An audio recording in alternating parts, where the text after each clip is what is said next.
Osma had his trench knives out and his eyes peeled for anything. He had managed to easily dispose of Zabuza's miss, but the man was still renowned for his stealth skills. It wouldn't have been a stretch at all for someone like Zabuza to be able to get the drop on him in a wooded area like the forest they were fighting in. It wasn't even a clearing, they were fighting among the trees. Okay, as long as he can't get the drop on me, then I have the advantage. He can create his mist, and we aren't near any water from the using of his water style ninjutsu Kakashi told me about. Zabuza already knew where Osma was. He was clearly just waiting for an opponent to strike. Running around the area to look for him would do no good. So the only thing he could do was try to pinpoint his location from where he was standing. Otherwise, he'd just be giving Zabuza a license to stalk him down and kill him, missed or not. So why didn't you heed Naruto's warning? Osma said, actually sounding rather cross at how this whole thing actually worked out. Gato's still not gonna pay you, even if you finish Tazuna off. Zabuza's laughter echoed evenly all around him, causing the laid-back Jonin to let out a curse at not being able to use his voice to find him. I'm not gonna believe the words of some bleeding heart brat just cause you found my base and tried having a heartfelt conversation, he said. And when I kill you and Kakashi and then the bridge builder, I should still have more than enough energy to deal with things, even if Gato's as foolish as you said. Osma let out a chuckle. I know I don't have any cool nicknames like Kakashi has to help people recognize me, but I didn't win my ranking in a raffle or something, you know. After saying that, he jumped aggressively to the side to avoid a slash that took down an entire tree with one swing. Osma turned to face the tree that had just been felled and could have represented his headless body had he not been faster. I'm gonna have to prove it for the first time in a while. Zabuza's voice rang out again. I'm sure you didn't, but leaf ninja like you just aren't made of stuff that tough. The same thing I told Kakashi. When I was the age of your brats, I had already taken more than my fair share of lives. Good for you, Osma said dryly, not seeing what that had to do with him at the moment. Do you want me to tell you how cool you are, or how scared I am? Oh, I know. You probably want a cigarette, right? Sorry, I don't share with people that try to kill me. Funny man, Zabuza growled out. Well, I'll clear-cut this entire forest if I have to before I slice right through you. You'll be dead before the sun is fully up. Osma sighed and held his trench knives in a defensive taijutsu stance. I'd love for you to stop talking about it and go ahead and try it if you're actually going to do it. With pleasure, Zabuza said before a shadow dropped to the ground from behind and rushed at Osma. A diagonal slash from a massive sword nearly sliced through Osma as it cut into the ground, but Osma was able to get himself to the side of the move and cut into the figure's hip with one of his trench knives. As he heard the splash of water hitting the ground, it was too much for it to be blood from a wound, and he kept himself ready and composed for the next attack. The next attack was Zabuza's sword flying through the woods swiftly, aimed right at Osma. Seeing this almost made Osma's jaw drop, were it not for the fact that he had stopped to gawk at it. It would have been the last thing he'd ever seen. Jumping into the air to avoid the blade, Osma missed Zabuza darting from the dark points of the forest that had still not been touched by the low light of the sun. Before he could touch the ground and regain footing, Osma was knocked aside harshly from a kick by Zabuza that shot his body into a tree with a dull crack. Hopefully, the crack of the tree trunk and not one of his vertebrae. Ugh, man, my taijutsu is getting sloppy. I either need to take a more hands-on approach in helping Naruto develop his, or need to find Guy when we get back. That was pathetic. Growling to himself at getting his solidly so easily, Osma stood back up and noticed that Zabuza hadn't taken to hiding again as he had been before, choosing to instead retrieve his sword from the tree that he had embedded it in. Osma pulled out a kunai and threw it directly at Zabuza without any setup or indication of his action. Zabuza merely rolled his eyes when the kunai was launched as he simply stepped aside. Do you really think that a simple kunai is going to? He was silenced when the kunai punched straight through the tree his sword was caught in.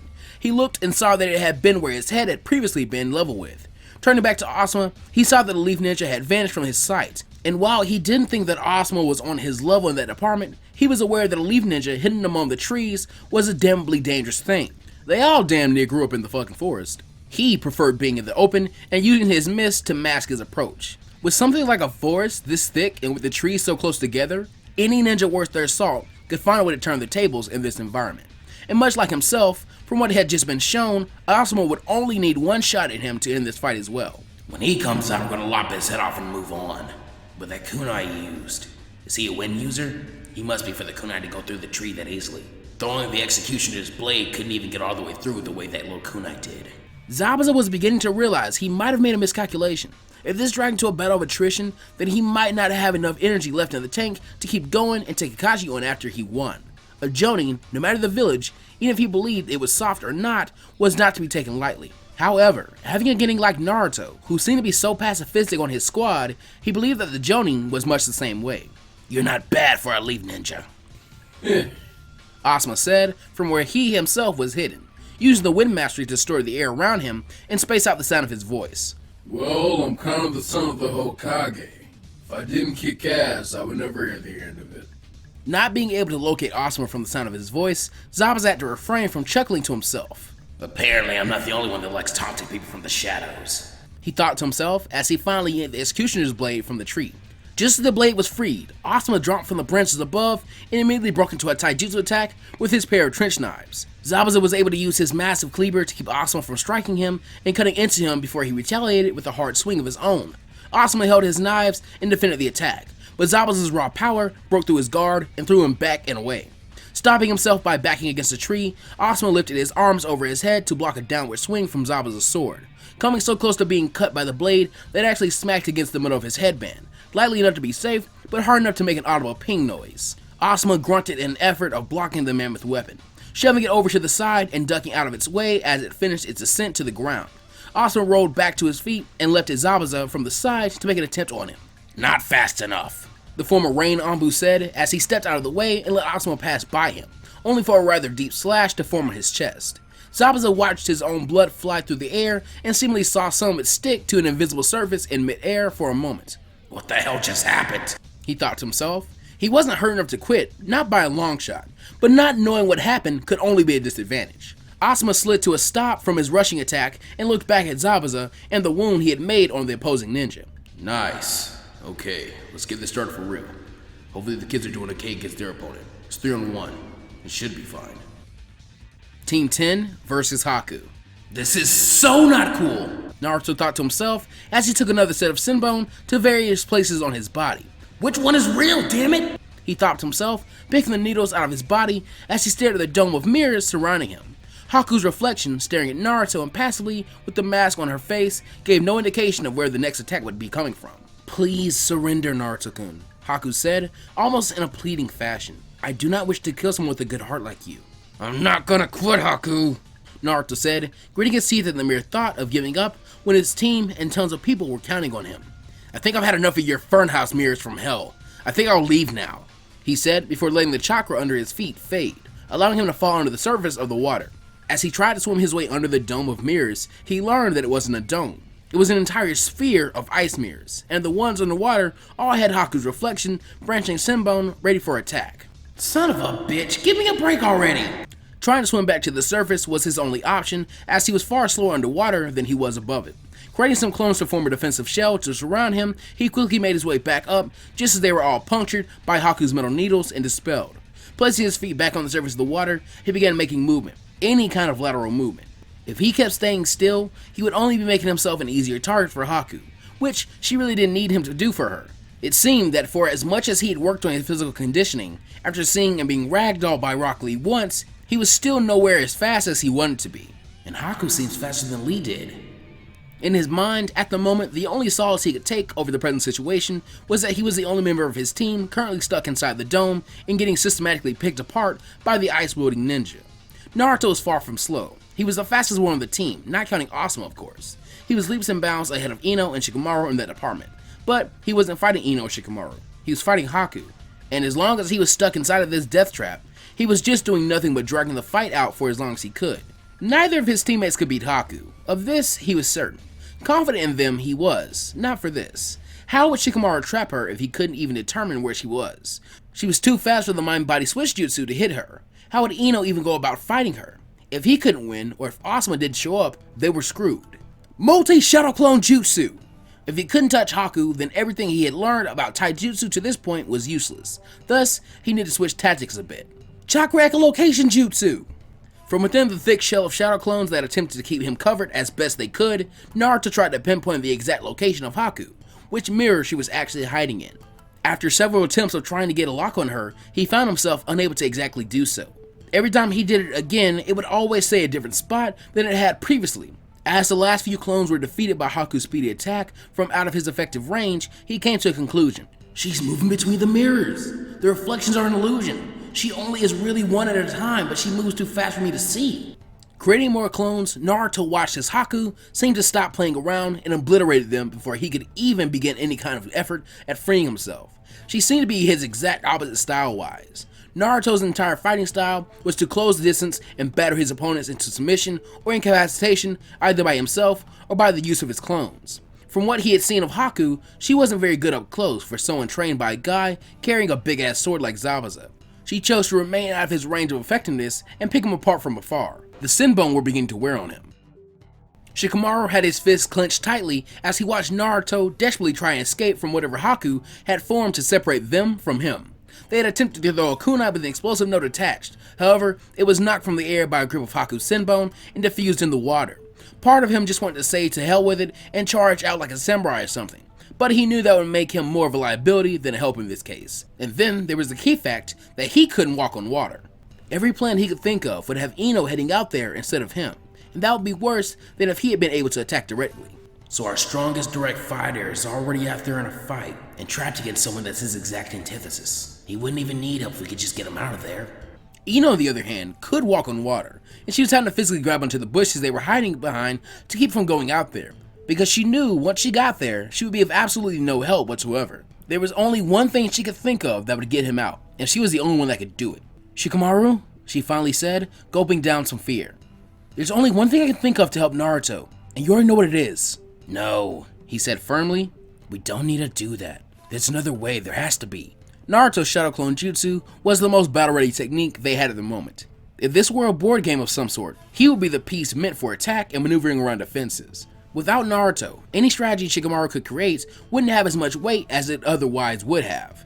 They all knew who the workhorse of the squad was, and their team dynamic was centered around that fact. Ino wasn't stupid either.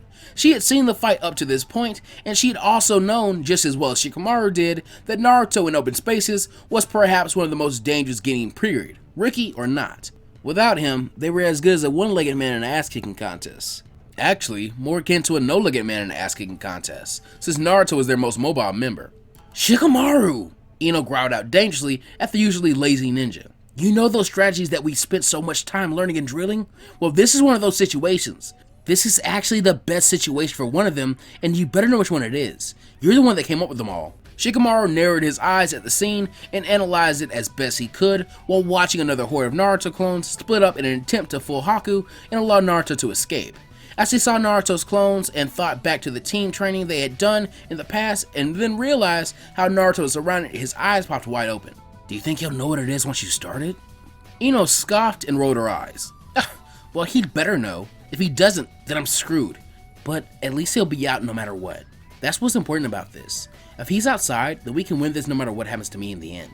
Turning back to Naruto's bid to stay in the fight against Haku somehow, Shikamaru narrowed his eyes. "Well, go then, and be careful." Ino grinned as she formed 3 hand signs and prepared to enter the battle. Naruto had taken to making formations of clones to get through, but no kind of setup he tried would throw Haku off enough to allow him to escape. "I should have figured that a phalanx only really works when you have at least shields, though. Man, I'm stupid. But the 4 diamond formations of 5 clones should have confused her enough for me to get out." As fun as it was for him to be looking like a human porcupine and feeling like he'd rolled around on the ground with an actual one, he needed to get the hell out of there. He had been getting his ass kicked for long enough in his opinion. Since letting go of his hold on his chakra and dropping underneath the surface of the water for a short nap started to seem like a more appealing idea than standing up with metal needles protruding all over his body and moving around. "Naruto-kun, I'll only ask you this once more. Please give up, or I will finish you this time," Haku said to him, branching even more sinbone from her person. What the hell? Did she have entire bandoliers of the thing strapped to her body underneath the kimono? "There's a word that I'm looking for," Naruto said to her before creating 10 more clones and trying doggedly to get out one more time. "No!" "I'm sorry then," Haku said before blasting the charging mass of clones with her weaponry. One of the clones thought fast and shoved Naruto out of the way of an attack, keeping the original from taking damage on this particular counterattack by Haku. Naruto growled to himself as he looked around at all the mirrors. "If you were sorry, we wouldn't be fighting. I wanted to help you, Haku, because I thought we were friends. We could have just attacked you and not warned you at all. And this is what we get for trying to tip you off?" "It is Master Zabuza's will," Haku said sadly. "Fine," Naruto said with a low growl in his voice. "I guess I don't have anything left to say. You're gonna try and kill us, and there's nothing I can do about that but put you down before you actually pull it off." He said that, but he couldn't think of a damn way out. He hadn't even touched the damn mirrors yet to see how durable they were. And then there were the damn huge gaps that he could have easily darted out of if he could have gotten to them. But no matter what he tried, he wound up getting hit by acupuncture hell and thrown back. "Goodbye, Naruto-kun," Haku said, holding the sinbone up, prepared to throw them. Suddenly, she went on her guard as a puff of smoke surrounded Naruto's body. As it cleared, it simply revealed Naruto.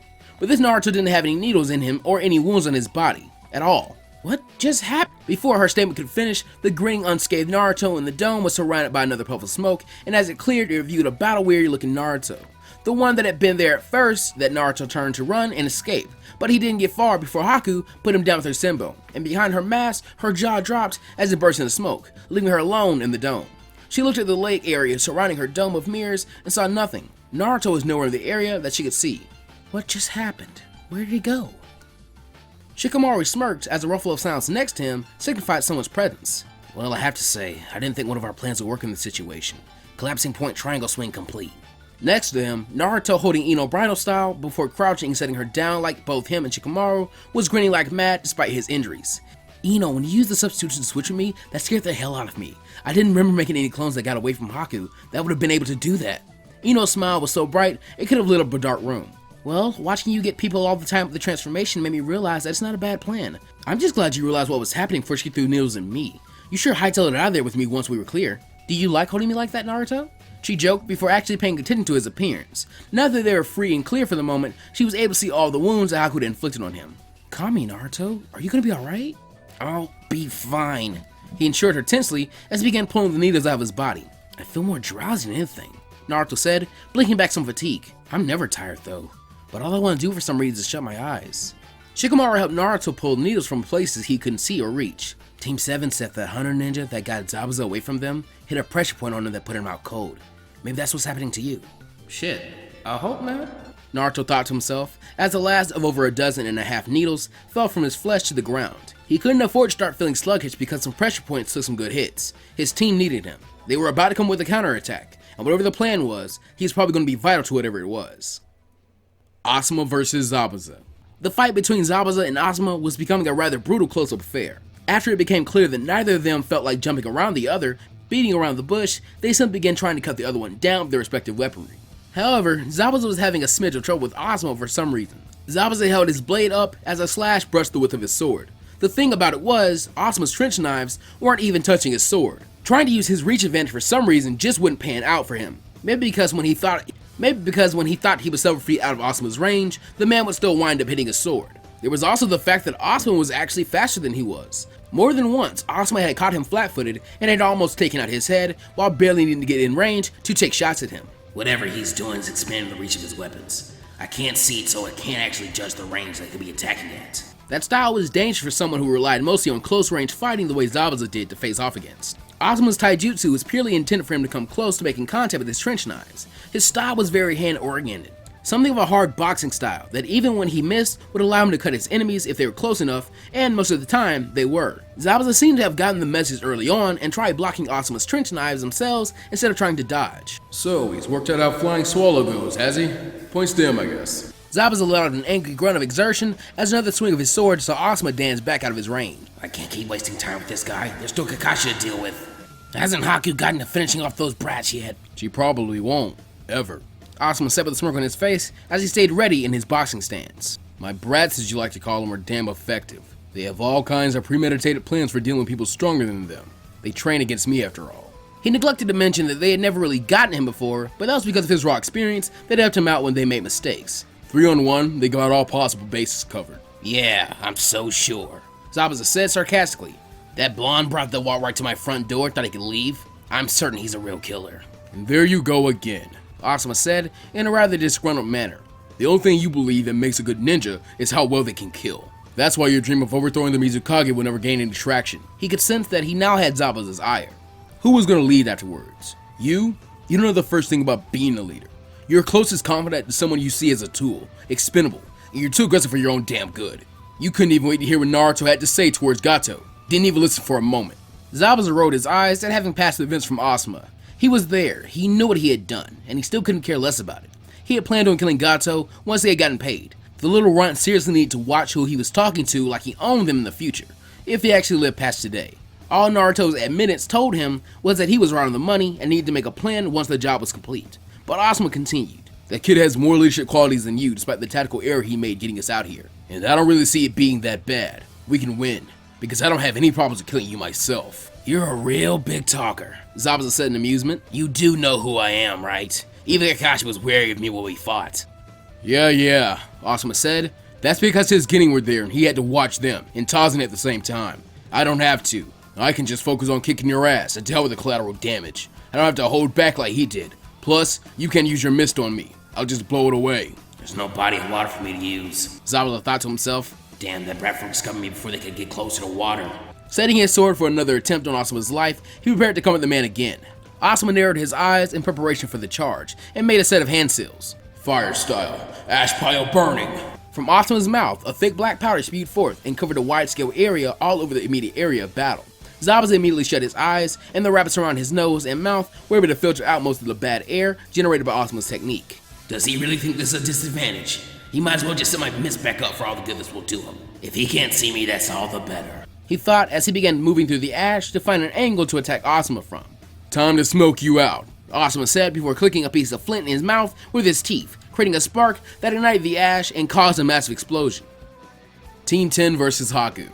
Haku stayed within the confines of her ice mirrors on the lake as she eventually located Team 10's hiding place not far from shore. She would have attacked them, but it was 3 of them against 1 of her. She would have had to leave the mirrors. She didn't think she could trap them all, especially after they had already seen the move, and attacking them would mean having to engage Naruto on his terms. And she had learned a rather painful lesson the last few times he had hit her, telling her that a fight where he had the opportunity to close the distance wasn't to her advantage. For both sides, at the moment, they were at a stalemate.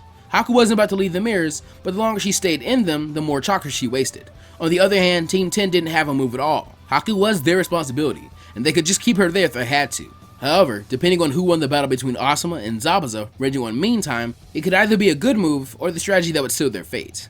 That was the plan for both sides at the moment.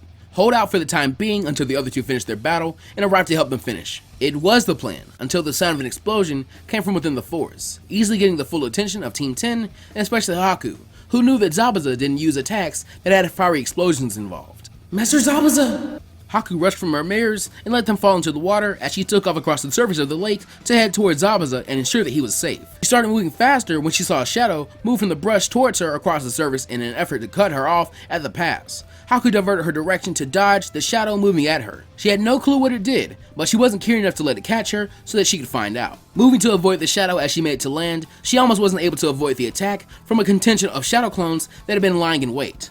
Once Haku started to move back through the trees, she found herself utterly bogged down from going any further by coordinated assault from Naruto's shadow clones. How could he still keep going? He could still make so many and have them fight so well. Ignoring that train of thought, she ate to get to Zabuza, if that fireball that had erupted from over 5 miles away was any indication of how his fight was going. Get out of my way! I need to get to Master Zabuza. You aren't going anywhere! The clones shouted as 6 of them moved in, while 5 more stayed back and attempted to pelt her from above with weaponry. Naruto, and by proxy his clones, weren't Tenten. Thus, all that the kunai and shuriken from above did in the end was force Haku off of her intended path. It didn't even slow her down or stop her, as a pair of Naruto's infantry clones were put out of commission swiftly by 2 well-placed Senbon from Haku. After dealing with 5 more clones that attempted to cut her off and stop her, it was quite clear that she wasn't going to be facing off with the original as long as she was rushing to reach Zabuza. Naruto would simply stay in the shadows and keep swarming her with clones, and her speculation was proven correct, as she systematically found herself forced to take detour after detour lest she found herself surrounded or cornered by the dogged pursuit of the never-ending clones. Trapping Naruto truly had been her best option. Even staying on the lake to fight him would have been better than what was currently taking place. In the forest, it was his world, and for the time being, the denizens of the woods were him and his shadow clones, and they reigned supreme. As the sun was now high enough in the sky to stamp out all traces of night and leave no doubt that a new day had risen, Haku was moving as if she were a trapped animal that had not resigned itself to capture yet. Anything that moved in her field of awareness was completely out of luck, as she lashed out quick and violently with seemingly endless supply of Senbon, not sparing a second or in some cases single glance at her target, only letting the popping sound of dispelling clones tell her that she hit her mark. She couldn't lose them. For every clone she killed off, several more would emerge. He had 2 ways of tracking her. One was to use his sonar jutsu to hone in on her general direction and then send shadow clones that way to check for her.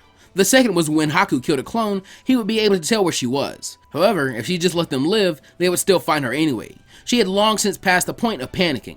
Turning around, she found more clones on her tail. However, when she turned forward to work out a path to take to lose them, or prepare to dispose of them, she saw that damn shadow moving along the ground towards her again. And this time, she couldn't run away, and she was moving right towards it, and stopping on a dime would have brought her efforts to reach Zabuza to an end.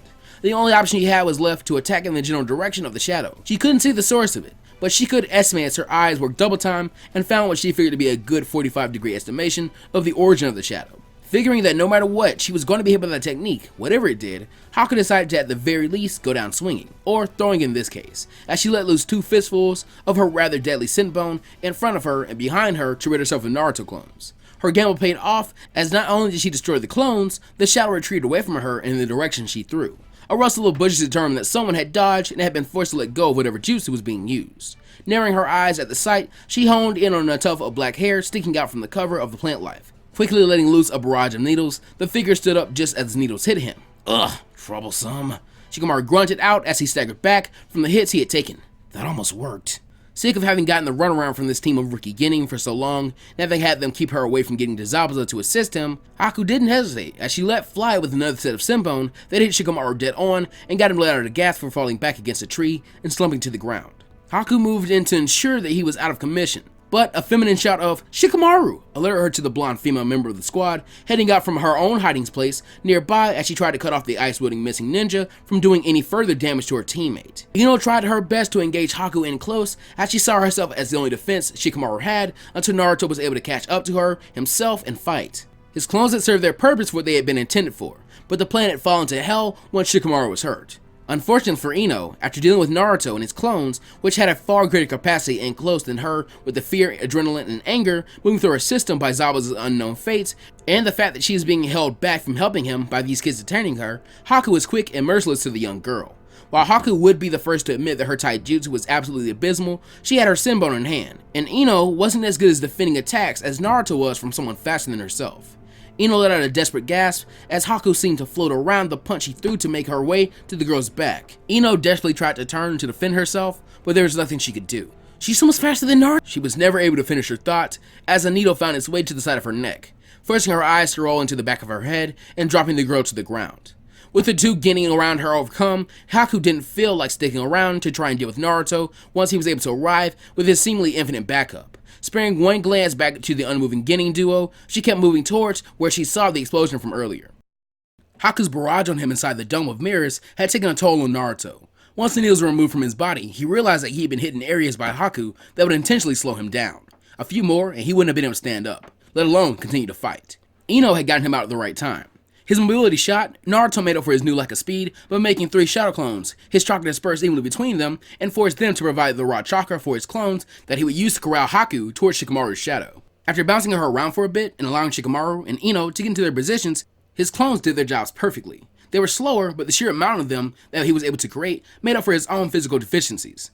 He also discovered that if he used the chakra echolocation jutsu, his clones could get the same sight of the area that he could. This was by the main Naruto who lagged behind to triangulate Haku's position and guide his clones. He had been impressed and unnerved when he realized the rate that Haku was cutting a swatch through his clones, especially when she started taking out his platoon commander clones, eventually keeping his company of shadow clones from being able to reform. When she finished off his original 3 clones, keeping him from continuously flooding the area near Haku with clones, his blood ran cold, especially when a quick check of his sonar jutsu let him know that Haku was right by Shikamaru and Ino. His legs had never burned so intensely in his entire life, as his muscles seemingly demanded him to stop and rest, but he continued on.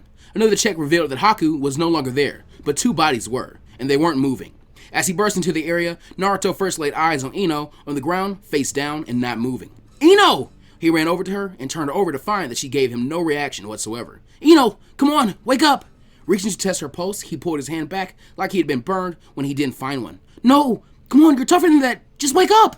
A cough to his side forced him to turn his head to find Shikamaru sitting against the tree, his body full of needles as opposed to a single one in Ino's neck. Carefully picking his blonde teammate up, Naruto carried her over to Shikamaru and set her down by him so that he could check him over. Shikamaru, I'm sorry, I just wasn't fast enough to keep up. You guys can't die on me here. This is our first real mission. Second real mission, idiot, Shikamaru said quietly with a smirk on his face. We finished that first one, so I guess we weren't completely worthless, right? And as long as that bridge builder guy is safe and finishes the bridge, we finish this one too. No, we didn't, damn it!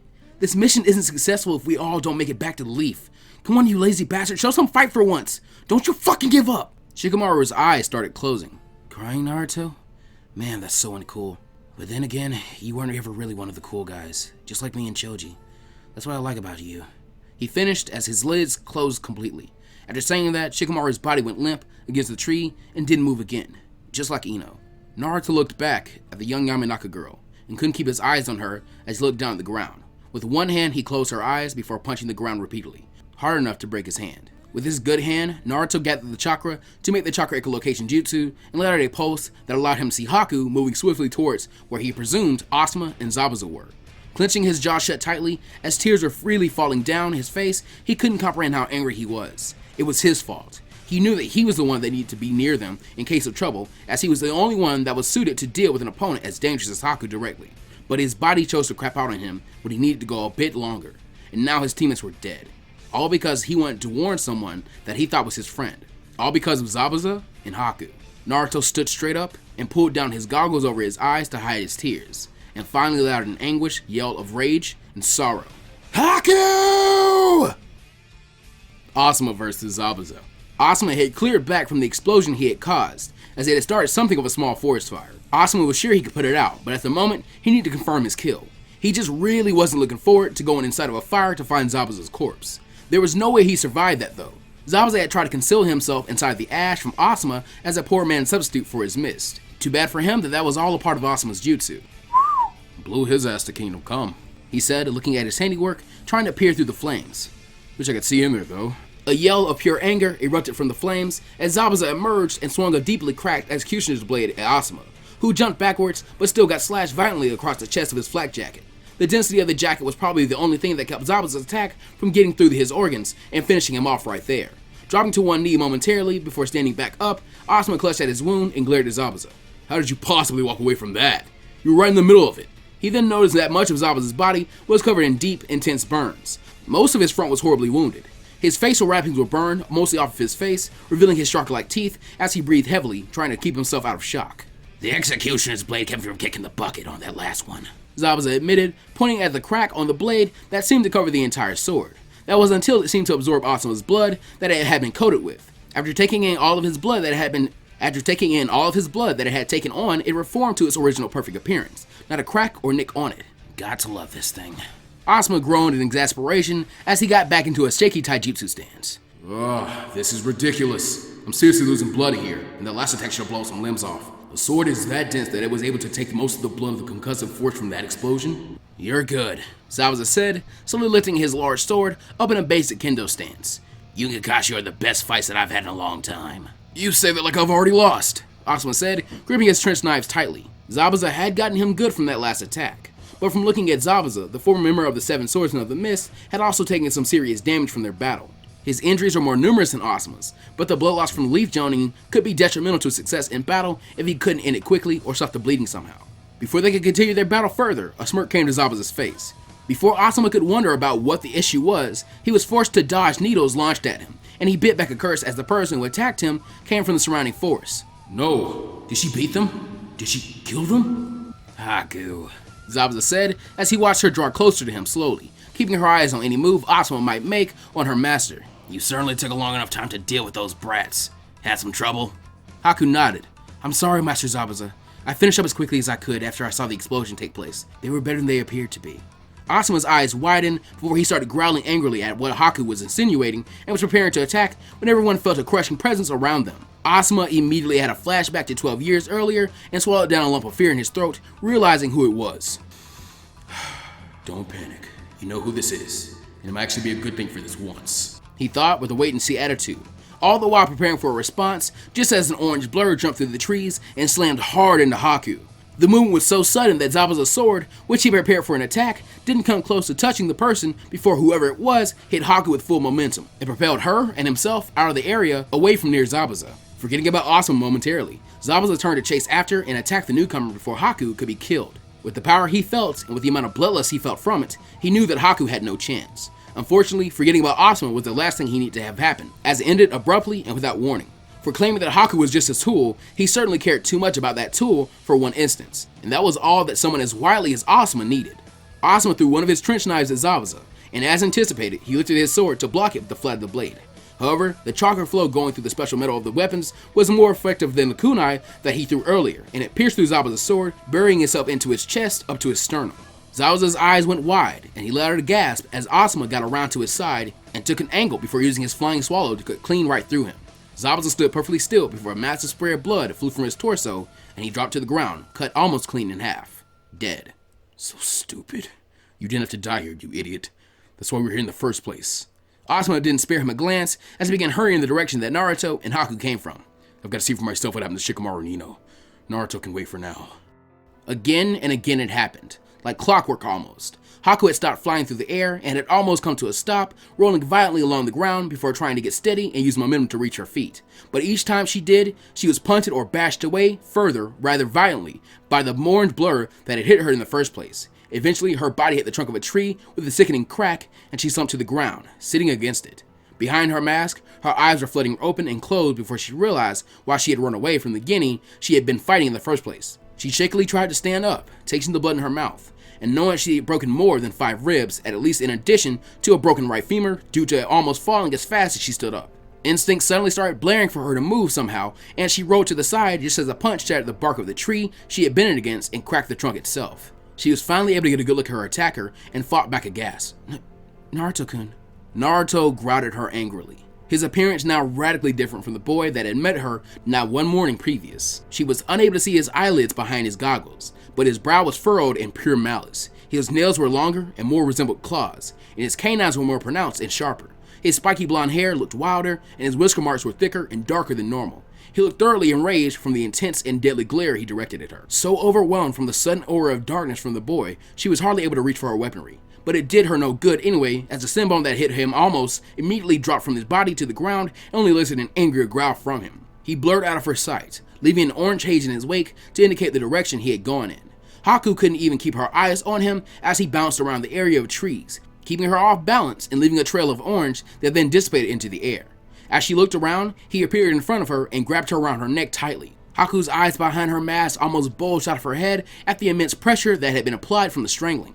Haku desperately clutched at his arm tightly, audibly choking and hacking as he held her off the ground with his one outstretched arm and shoved her against a tree hard enough to again crack the bark with her body.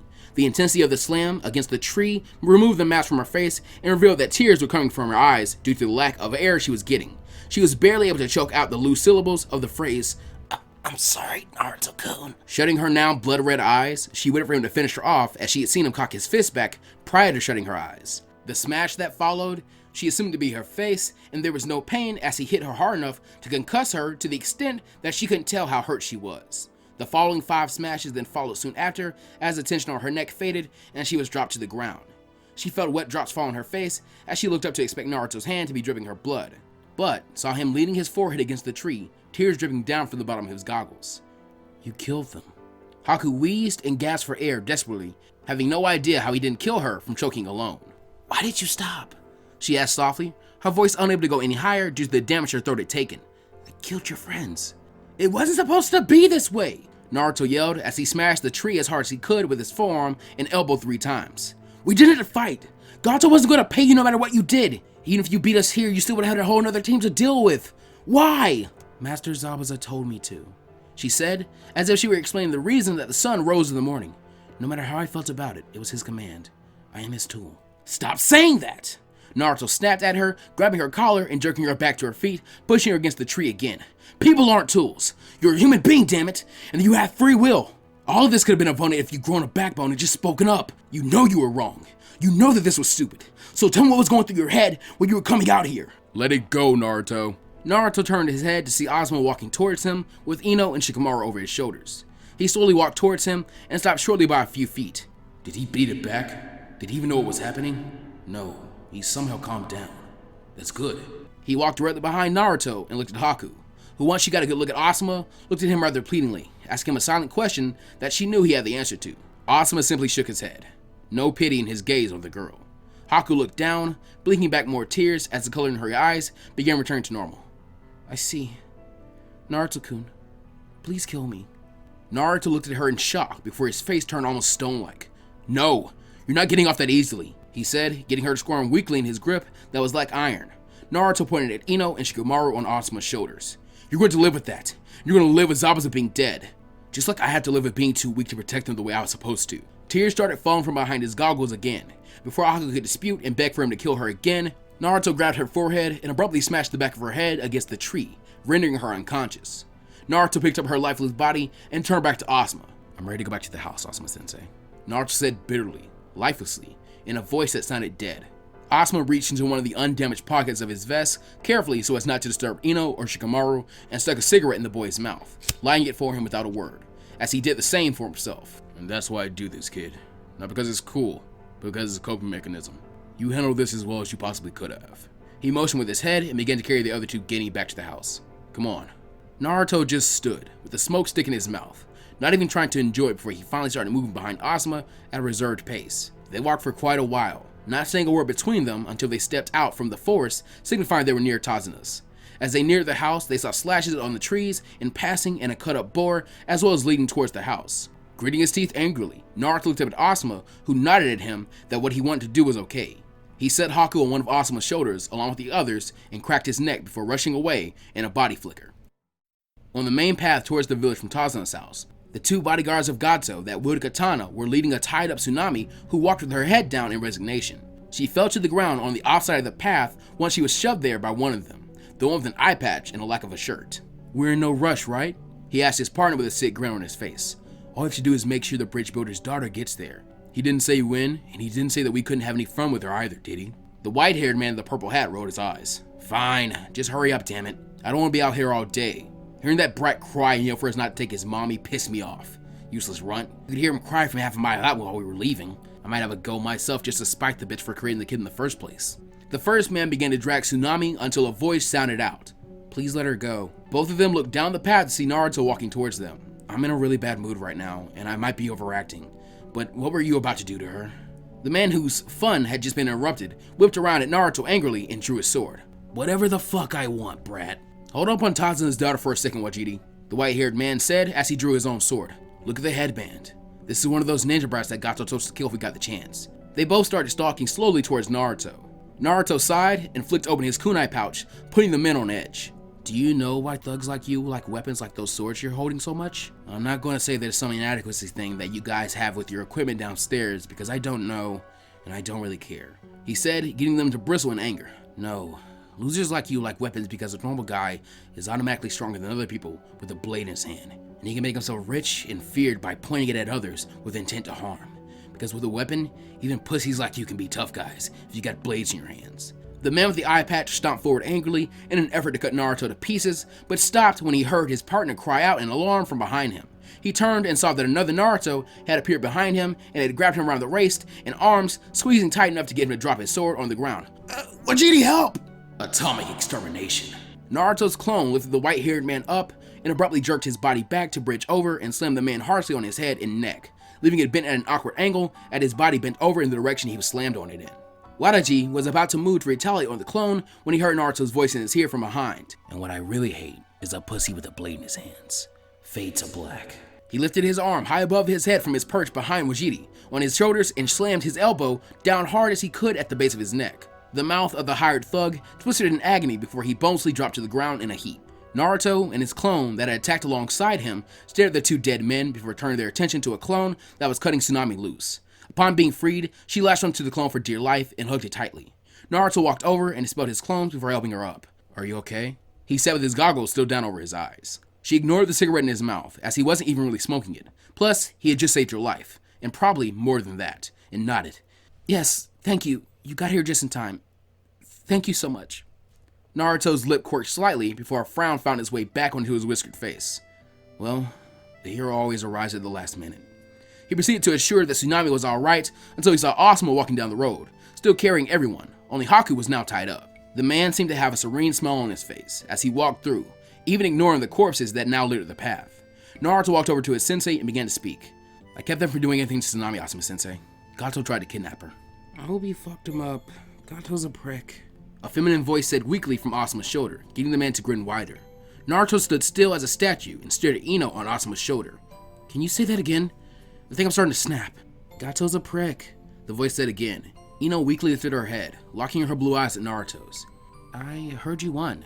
She motioned her head weakly towards Haku on the other shoulder. "I can see that you won too. Good job, Naruto." She finished with a small smile. "Ino," Naruto said as he lifted his goggles off his face and walked towards her, putting a hand on her neck and feeling her pulse, getting her to arc a delicate eyebrow in confusion. "You're really alive! Oh man, don't ever do that again. I've never been so scared in my entire life. He looked over at Shikamaru.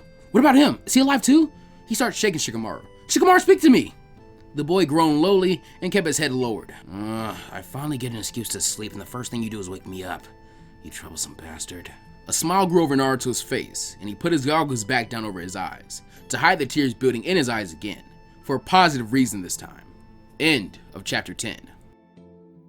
How to train your Genin. Tip 7. Appropriate retaliatory force. Moderation for a ninja is important. Use what you need to win and nothing more. Every new shinobi wants to learn the big flashy techniques that they've heard about ever since the concept of nin, tai, or genjutsu was initially introduced to them. But the knowledge of how and when to use the jutsu is just as important as the hand skills needed to activate the technique in the first place. Jumping into a battle and using your most powerful jutsu or tool or whatever is all well and good if your opponent is blind, deaf, and dumb. Because any opponent with a jutsu or technique of that caliber is going to need to be worn down before anything like that would even hit them in the first place, unless they're so far below you that it works right off the bat. And if that's the case, then there was no need for you to even use a jutsu that's strong in the first place. And most powerful jutsu are very chakra costly. Unless you generate chakra like a power plant, you might want to keep as much as you can for when you actually need to use it, because most battles are never straightforward. Also, with some ninja, they have been shown to be wily enough to reconstruct and even reverse engineer certain jutsu from sight and memory. For those of you that are short of memory, there's actually an entire Kekkei Genkai based off that single ability. So Jonin Sensei, teach your Genin squad some discretion. There's a time and place for everything, and when it's not that time and place, you'll know it, because you're going to be taking a beat down when you try it. Shiho. Jutsu list. Collapsing point triangle swing. Defensive. Supplementary collaboration jutsu. When one member of Team 10 is trapped or surrounded, another will sneak to the scene and utilize a substitution jutsu to switch places with them. Uzumaki Naruto will then create a shadow clone and will use it to again substitute with a still trapped team member and free the entire team, leaving the shadow clone behind to direct the enemy attention until it is dispelled. By this time, Team 10 will have either counterattacked or will have left the immediate area to regroup. This can also be done with only 2 members of the team, but the necessary member must be Uzumaki Naruto for his use of Shadow Clone Jutsu, to provide the last expendable body meant for the final substitution. Atomic Extermination. B-rank Taijutsu. Offensive. From behind, the user will grab their opponent around the waist, and if possible, the arms to keep them from moving, and will sharply pop their hips and lift the enemy off the ground. The user will then abruptly bridge the body and back and fall seemingly on top of their head. On the opponent's head will land far before the user's and will keep the user from smashing it to the ground. Using the full weight of both the user and victim, the victim's head and neck will take the full brunt of the weight of both, and along with the speed and power used to execute the move, after the first slam, the user will roll through their bridge and repeat the process as much as needed until the opponent is rendered unconscious or dead. Fade to black. C-rank Taijutsu. Offensive. The user drives a 12-6 vertical elbow strike to the base of the enemy's neck. This move can easily paralyze and or kill an opponent if used by a skilled practitioner. It is fast and is a very violent and sudden way to attack someone. It is best used while undetected by the enemy, but can also be used in a full-scale fight when used on the top of the enemy's skull, where it can fracture a skull and kill an enemy as well.